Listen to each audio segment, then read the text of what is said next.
Limbayat zone में मांदरवाजा tenement जर्ज होने के कारण नोटिस दिया गया था, लेकिन रहवासियों द्वारा मकान खाली नहीं करने पर कार्रवाई की गई।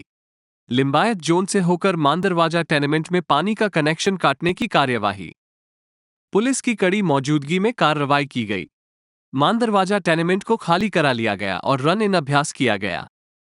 भविष्य में सचिन जैसी घटना ना हो, इसके लिए नगर पालिका सतर्क हो गई। અત્યારે આ માંદરોજા ABC ટેનામેન્ટ જે લિંબાયત ઝોનના TP7 આંજણા ફાઇનલ પ્લોટ નંબર 188 પૈકીની જગ્યા પર આવેલી છે એ એવી જગ્યા છે કે રિંગ રોડ અડીને આવેલી છે અને ટેક્સટાઇલ માર્કેટનો જે હબ કહેવાય છે એવા વિસ્તારની બિલકુલ નજીકમાં જગ્યા આવી છે.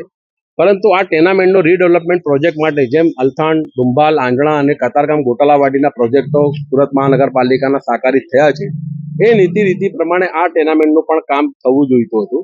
પરંતુ છેલ્લા 6-7 વર્ષથી જે ટેન્ડર પ્રક્રિયા થઈ રહી છે એ ટેન્ડર પ્રક્રિયામાં ક્યાંક ને ક્યાંક ટેકનિકલ ખામી કહો કે ઇજારદારો રદ બતાવતા નથી, જેના કારણે 6 વાર ટેન્ડર કાર્યવાહી નિષ્ફળ ગઈ છે.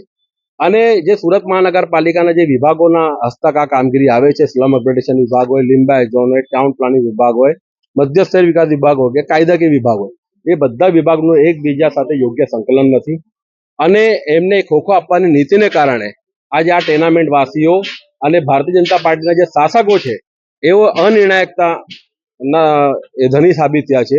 કોઈ નિર્ણય નથી કરી શકતા. નબળી કામગીરી, નબળા વહીવટને કારણે આજે 1312 પરિવારો ઘર વિહોણા બની રહ્યા છે. વૈકલ્પિક વ્યવસ્થા પણ નથી કરી આપવામાં. કોઈ પ્રકારની વૈકલ્પિક વ્યવસ્થા કરી નથી કે કોઈ બાંહેધરી આપવામાં આવી નથી કે ભાડું આપવામાં આવશે.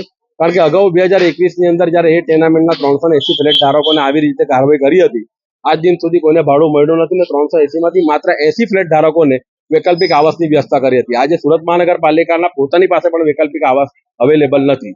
આ એમને નવી વાસ્તવિકતા છે કે નથી કોઈ ભાડું આપવાની બાંહેધરી આપી છે.